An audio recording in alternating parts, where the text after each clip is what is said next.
Welcome to Fortress of Faith with Tom Wallace, calling North America to repentance and revival. Well, welcome to the Corner of Truth and Courage. This is Tom Wallace. If you've not heard in the news, President Trump was in the Middle East. This is his first foreign trip as president in this term, and that sends a huge message to the world. Last time when Trump was president, he went to Israel, and he sent a message to the world there, didn't he? And this time, he goes to the Arabs, pretty much one of the chief nations, one of the richest nations of Arabs, and he goes to Saudi Arabia. I want to weigh in today in this broadcast to share with you some of the highlights and some of my thoughts as a preacher. I just got back from Saudi Arabia back in February. And if you're not familiar with this, those that are listening to us, if you're new to Fortress of Faith, I'm also the founder of Missions to Muslims. My wife and I, we were missionaries overseas for many years. We spent 29 years of our life overseas. Although we were in Europe, we were in a large Muslim community, and that kind of prepared us for this ministry that we're doing. So I was just in Saudi Arabia, and we were hearing for about 2-3 years of the reforms going on with the Crown Prince Mohammed bin Salman. MBS is how he usually is referred to. There were rumors and meetings that he had with Christians that he is going to open up his country to allow Christians to freely worship in Saudi Arabia. Now, this is the home of Islam, the home of Muhammad, the home of Mecca, the Kaaba's there. This is where they take their annual Hajj. For years, they would never let anyone into their country other than just workers, foreign workers, but under strict observation and rules and everything, and only Muslims coming on their pilgrimage would be allowed into Saudi Arabia. Well, man, Saudi Arabia is a new country under the leadership of the Crown Prince, MBS. So we were hearing all these changes and that tourists can now come into the country. And so I called some Arab pastors in the area, in the Middle East, and so we got together and we went into the country for about 2 weeks traveling around to see if these rumors that we're hearing are true, and it is. And I've been sharing with you, if you've been listening in the past, that we're preparing to see Saudi Arabia open up to allow churches to be started and missionaries being able to get in and start churches there. And so I want to weigh in on Trump's visit, share with you about five things of his trip to the Middle East that I think are very significant. It's not over. In fact, actually, as I'm taping this, you're hearing it on Friday. I think this is for Friday's broadcast, but I'm taping it on Wednesday. And I think he's going to be going to Turkey still. But being that Saudi Arabia is the first country of his tour, of this presidency during this term, I think sends a huge message. And that's point one that I want to get across. The position that Saudi Arabia is working to get themselves in, they are trying to become the world model, not just a leader. They want the world to follow them. Right now, when countries do something, they may say stuff like that. Well, we're following the way that the Americans do it. The Americans are the leaders, and we're following them. I think in the next 10 years, maybe it take longer, but it could be in the next 10, at least 20 years. I think that if the Lord doesn't return, of course, I think the world is going to be saying, we're following the Saudis. What I saw over there was nothing short of amazing of what they're trying to build. And I think that was obvious in Trump's visit and the things that they were showing him, that he is learning what's coming from this country.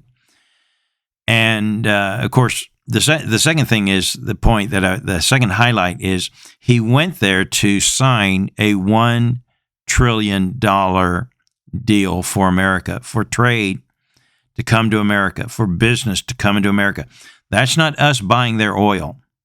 He didn't go there to negotiate a deal on the purchase of their oil because we want to pump our own oil. We got it. Why should we be buying theirs? And this is the thing that Saudi Arabia understands. They know they have to diversify, and that's been their problem for years. They've put everything on oil, and they've got to stop that. And this is the first year in Saudi Arabia's existence that they've made more money from stuff other than oil. Because they have diversified under MBS, they've been saying for years, we need to change, we need to diversify. No one showed them how. Finally, MBS came along, and he showed them how. And they've got to bring trade and world to their own country, but they've also got to invest in trade in other countries.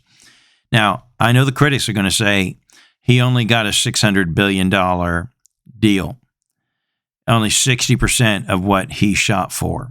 And so they're going to want us to focus on that 60,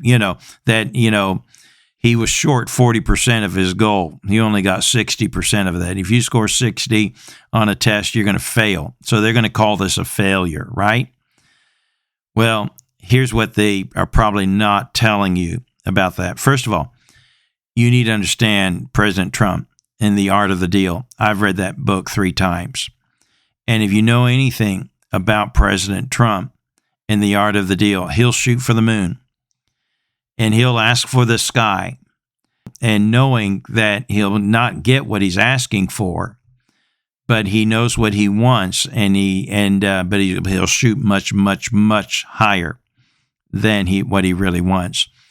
Now, let's look at this. Do you know what Biden got for trade from Saudi Arabia last year? Under Biden, $26 million. $26 million during his term. So Trump is walking away with $600 million. I don't know what percentage of increase that is, but in the words of Trump, that's huge. Okay.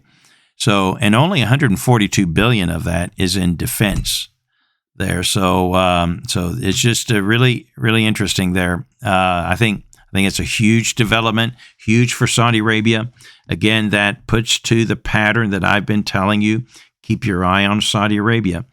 They are going to become a world leader in the world, but also especially in the Middle East. The biggest thing, though, I think that came out of this trip was Trump's announcement in his speech yesterday, and the announcement that he is going to lift sanctions on Syria. Now, I think he did that because of the influence that MBS was putting on Trump. And we really don't have anything to lose to do that. We really do need MBS to take the lead in some of the Middle East things. And so he is asking the Americans to lift their sanctions on Syria. And here's what Trump says: I'll be ordering a cessation of sanctions against Syria. And the applause lasted for a long time. I mean, that really rocked the boat. And he said it's to give them a chance at greatness. Now, here's my input on that. I don't think we can trust Ahmed al-Shamra. I think he is a phony. He is the de facto leader. He is a terrorist. We know that recently, as in March, reports of the killing of the so-called Christians. Well, they're not really truly Christians. They are Muslims that are mixing Christianity into their faith. The Alawites. The Alawites are not true Christians, so don't take it that these were killing of Christians. These were Muslims that add bits of Christianity into their form of worship. Bashar Assad himself was an Alawite, and he would never describe himself as a Christian. He always described himself as a Muslim. That's why they went after these people. But here's the thing. This de facto leader looked the other way and allowed this killing of these people. These were citizens there. And as I said, I don't think we can trust these people. I am going to hope for the best, but I don't think that this is going to work out for the good. So I believe in Jeremiah chapter 13, verse 23, can a leopard change his spots? I don't think so, especially in this case. Now, these people could truly get saved and God can do a wonderful change in their life. Then I would probably say, okay, maybe we can maybe hope for a real change, but I don't think we're there. Here's the next one, number 4, the warning to Iran.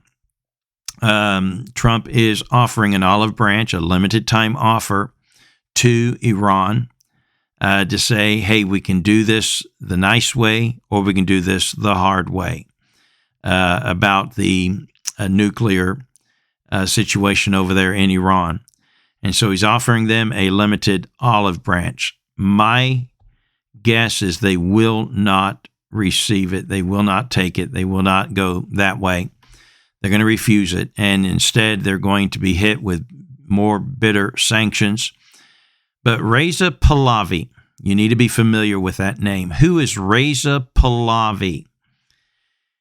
Remember when the Shah was thrown out of Iran in 1979? He had a little boy.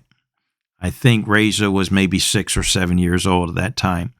This is the son of the former king of Iran. And Reza is now 64 years of age. He's been living for a number of years in the United States. He lives in Virginia, not far from the Beltway. He's in contact with the U.S. State Department for updates, and he is ready to return to the country once that country, if they're successful in a revolution to throw off the Islamic regime there. I think that this country too will turn open soon, and the people will experience freedom. I've been working with Iranians for a while now, so we're praying to that end. But Reza Pahlavi, pray that God might raise him up to become the future king of Iran. If he does, he'll open the country up to freedom of worship, and Christians will be able to freely worship. Okay, let's close with one thing before our time runs out there. What about this jumbo jet that Trump was given from Qatar? This Boeing 747 called the Sky Palace, the Palace in the Sky. Well, first of all, it's a 13-year-old airplane. And let's be clear, the airplane is not given to Trump. They may think it is, but the United States does not. We don't work that way. Our leaders don't take gifts. Our country will take the gifts. And Trump clarified, the Boeing 747 is to be given to the United States Air Force, Department of Defense, not me. This is not a personal gift to Trump. But this is the Arab way of giving gifts, the lavishing of gifts, $400 million plane. They're trying to win the heart of America. I'm glad to see that Qatar welcomed our president warmly, and I think that's significant. I hope this helps you in understanding what's going on in the Middle East. We're keeping our eye on it and trying to keep you informed. And you'll probably not get that on other news sources. But thank you for joining us here today at Fortress of Faith. I hope you'll join us again next week at the Corner of Truth and Courage. God bless you.